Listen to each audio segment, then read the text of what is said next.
35절 본문의 말씀을 가지고 늘 함께 하시는 하나님이라는 제목으로 함께 은혜를 나누고자 합니다.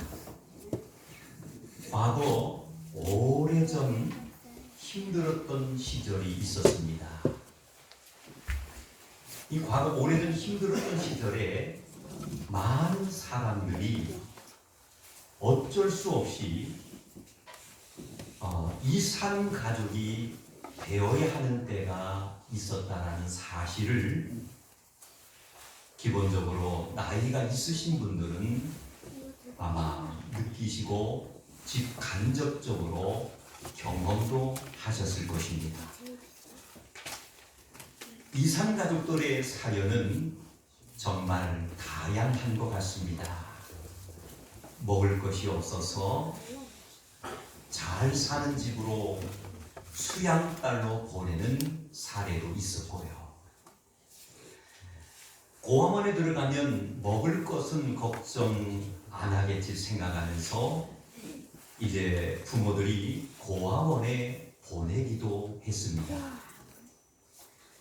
어떤 사람들은 이러한 이유가 아니고라도 단순히 길거리에서 혹은 일터에서 아이들을 잃어버려서 이산 가족이 되는 그런 사례들이 있었다라는 사실을 우리는 깨달을 수가 있습니다.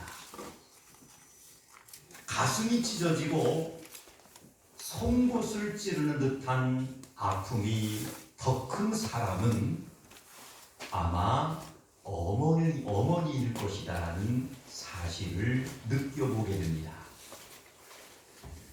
그럼에도 불구하고 자식들이 조금이라도 더 잘 먹고 행복하기를 바라셨던 이제 부모님들의 마음을 때로는 자식들이 잘 모르고 살아갈 때도 있다는 겁니다. 사랑하는 성도 여러분, 고아가 된 아이는 자라면서 때로는 분노하게 됩니다. 그리고 자라면서 때로는 배신감에 사로잡혀 살아갈 때도 있다는 거예요.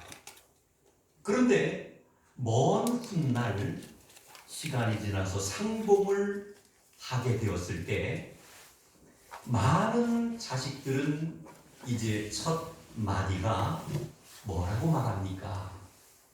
왜 날 버렸느냐라고 말할 때가 있다는 거예요. 오늘 이 시대에는 이렇게 버림받은 느낌을 가진 사람들이 이 땅에 얼마나 많이 있는지 모릅니다. 자기는 사랑받지 못하고 인정받지 못하고 있다는 느낌을 가지고 실패한 인생으로 살아가는 사람들도 있을 뿐만이 아니라 그러한 인생을 그렇게 생각하면서 살아가는 이들에게는 여러 가지 크고 작은 장애물들이 많이 찾아온다라는 사실을 우리는 이제 경험도 하고 느껴볼 수도 있다는 거예요. 그렇다면 이러한 상황 속에서 우리들이 정말 예수를 믿는 하나님의 백성들로서 어떻게 하면은 정말 하나님의 인도하심, 본문 말씀으로 돌아가 보면은 여호와 삼바의 축복을 받을 수 있을까? 저는 에스겔 48장 35절 본문의 말씀을 근거로 짤막한 시간이지만 함께 은혜를 나누고자 합니다. 오늘 본문 말씀의 배경이 되는 이스라엘과 이스라엘 백성들의 삶도 비슷하다라고 저는 생각을 합니다. 왜냐하면 하나님께서 함께 하셨던 그들은 결국에 버림받은 백성들처럼 바벨론의 포로가 되는 큰 어려움을 겪게 됩니다. 바벨론의 포로가 되었다라는 것은 자유를 상실한 것을 의미합니다. 바벨론의 포로가 되었다라는 것은 쉽게 말씀드리면 고향을 잃어버린 것이지요. 사랑하는 성도 여러분, 버림받은 백성들처럼 바로의 포로 생활이 시작되면서 자유를 상실하고 고향을 잃어버리는 그러한 끔찍한 어려운 상황의 문제가 찾아왔을 때 이스라엘 백성들은 인간다운 대접을 받을 수 없는, 인간다운 대접을 완전히 상실해버린 그러한 고아처럼 실패한 인생을 살고 있었다는 거예요.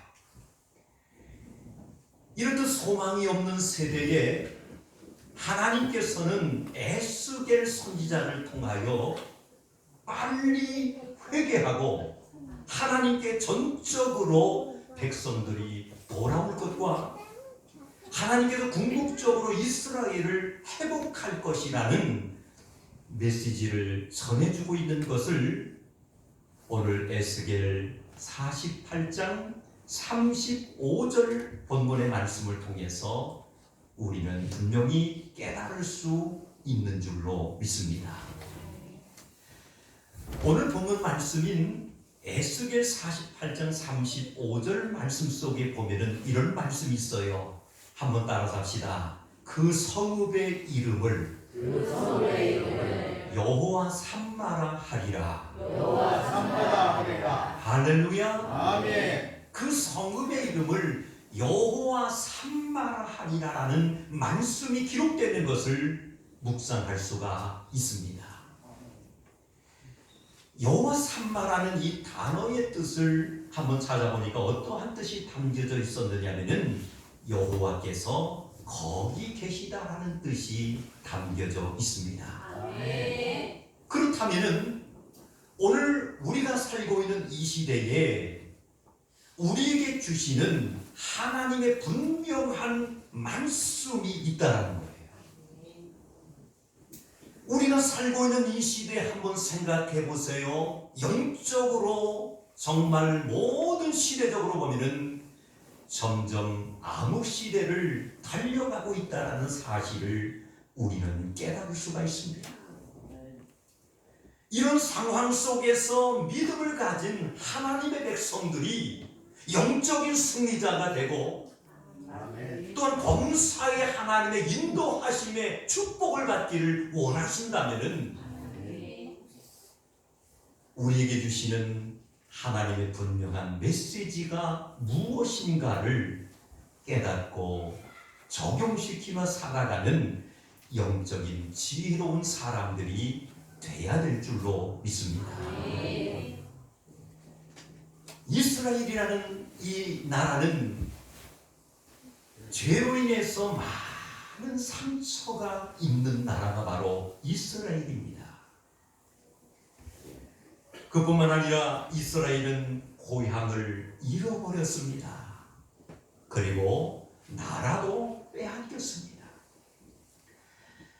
상처가 있습니다. 고향을 잃고 나라를 빼앗기다 보니까 이스라엘 백성들은 고통스러운 포로의 삶을 살면서 가시면류관을 쓰시고 채찍에 맞으셨던 예수님처럼 수많은 상처가 그들의 가슴 속에 새겨져 있었다라는 사실을 우리는 성경을 통해서 묵상할 수가 있습니다. 아멘. 사랑하는 성도 여러분, 이러한 상처를 볼 때마다 아마 그들은 차라리 삶을 포기해야 되겠다라는 그러한 생각도 무수히 많이 들었을지도 모릅니다. 우리가 성경을 통독하고 묵상하다 보면은 한 병자가 고통의 자리에 있었던 것을 우리는 알고 있습니다. 그는 38년 동안이나 누워서 지내면서 많은 사람들에게 버림을 받습니다. 그리고 많은 사람들에게 눈총을 받고 사는 사람이 있었지요. 어떤 사람들은 38년 된 이 누워서 지냈던 이 환자를 바라보면서 얼마나 세상을 살면서 죄를 많이 지었기에 저렇게 힘들게 고통스럽게 지내는가 하는 눈초리도 많이 받고 있었다라는 사실을 우리들은 확인할 수가 있습니다. 어떤 사람들은 실로암 연못에 나온다고 해서 당신이 낫겠느냐라고 빈정대는 그러한 수모도 겪었다라는 거예요.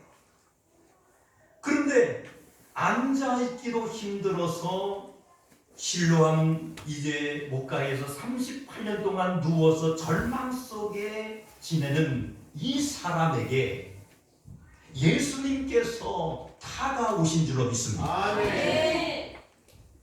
사랑하는 성도 여러분, 38년 동안 누워서 절망 속에 지내고 살았던 이 환자에게 예수님이 찾아오셔서 요한복음 5장 8절에 이렇게 말씀합니다. 한번 따라합시다. 내 자리를 들고 걸어가라. 할렐루야. 내 자리를 들고 걸어가라는 분명한 예수님의 말씀이 있었다라는 사실을 우리는 깨달을 수가 있습니다. 아멘. 사랑하는 성도 여러분, 이 병자에게 38년 동안 멈추지 않았던 상처, 38년 동안 멈추지 않았던 그 엄청난 고통, 이 질병이라는 것은 정말 그 사람에게 절망일 수밖에 없었다는 거예요. 아멘. 근데 한순간에 성령님께서 이 환자에게 찾아오시고 역사하시니까 아멘. 38년 동안의 고통 속에 빠지고 수많은 사람들에게 멸시와 천대받았던 모든 나날 그 시간이 한순간에 해결되고 치유되며 또한 승리하게 된 것을 믿으시기를 주님의 이름으로 축원합니다. 아멘. 놀라운 사실은 하나님께서는 이스라엘에게 이렇게 찾아오셨습니다. 빼앗겼던 성읍에 지파들의 땅을 주실 것과 무너졌던 성읍을 반드시 세우고 아멘. 또한 이제 12지파의 이름을 새겨 분명히 넣을 것을 에스겔 선지자들 통해서 분명히 보여주고 있다는 사실을 우리는 깨달을 수가 있습니다. 그리고 그 성읍의 이름을 이렇게 붙였습니다. 오늘 본문 말씀처럼 여호와 삼마. 여호와께서 거기 계시다는 거예요. 사랑하는 성도 여러분, 이것은 이스라엘의 포로 생활의 끝을 의미합니다. 그리고 포로 생활로부터 하나님이 계시는 그 자리로 완전히 회복하시겠다라는 약속이다라는 사실을 우리들은 깨달을 수가 있는 줄로 믿습니다. 아멘. 한 번은 제자들이 이제 배로 바다를 건너야 했습니다.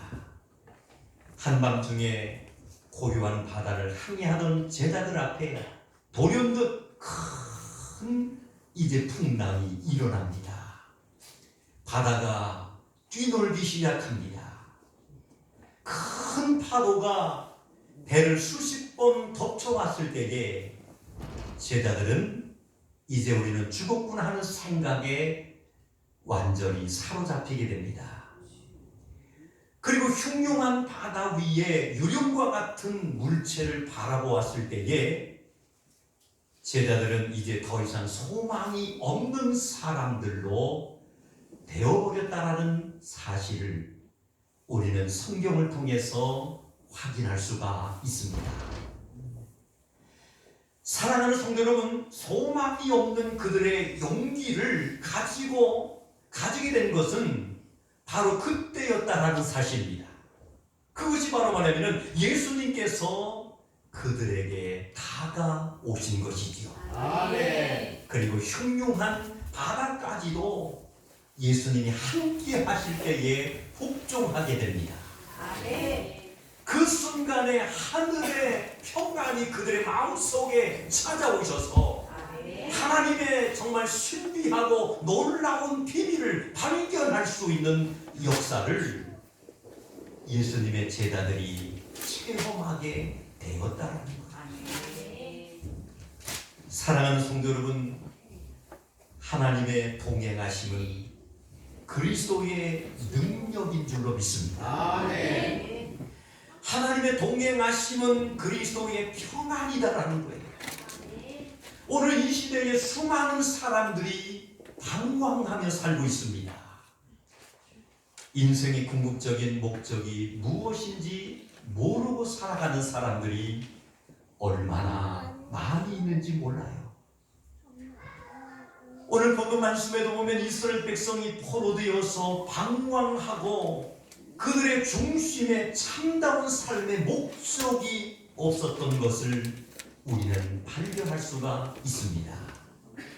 그런데 놀라운 사실은 하나님의 동행하심은 우리의 인생을 인생답게 만들었다라는 진리를 우리는 깨달을 수가 있는 줄로 믿습니다. 그리고 오늘 예배에 참석하시니 우리 믿음의 성도님들은 하나님의 임재하심은 참으로 놀랍다라는 진리를 우리는 깨달아야 할 줄로 믿습니다. 진정한 여호와 산만은 하나님의 임재하심의 은혜를 누릴 수가 있는 것입니다. 하나님께서 포로 중에 있는 이스라엘 백성들에게 임재하시게 됩니다. 그리고 소망이 없던 그들에게 하나님께서 찾아오셔서 그들에게 엄청난 소망을 주시고 빛을 주시게 됩니다. 사랑하는 성도 여러분, 오늘 우리가 살고 있는 이 시대에 우리에게 하나님의 임재하심이 임하시기를 주님의 이름으로 축원합니다. 하나님의 성령의 임재하심이 우리의 영적인 모습 속에 함께 하시고 하나님의 성령의 역사가 우리의 모든 삶의 자리에 함께 하신다면 세상이 아무리 힘들고 정말 이제 암흑의 세계로 바뀌어진다 할지라도 성령께서는 빛이 되시기 때문에 하나님의 백성들을 그냥 두지 아니하시고 안전한 길로 피할 길로 예비하실 뿐만이 아니라 또한 강건함으로 축복하셔서 마지막 주님께서 이 땅에 오시는 그날 생명에 부활하는 그 순간까지 승리하는 하나님의 귀한 백성들로 삼아 주시는 것을 믿으시기를 주님의 이름으로 축원합니다. 기도하시겠습니다. 하나님 아버지 감사합니다. 오늘 에스겔 48장 35절 본문의 말씀을 가지고 늘 함께 하시는 하나님이라는 제목으로 은혜 받게 하여 주신 것을 진심으로 감사를 드립니다. 포로 중에 있는 이스라엘 백성들에게 임재하셔서 그들에게 엄청난 소망과 빛을 주신 것처럼 우리가 살고 있는 이 시대에도 우리에게 하나님의 엄청난 임재하심이 나타나게 하여 주시옵소서. 예수님의 이름으로 기도드리옵나이다. 아멘.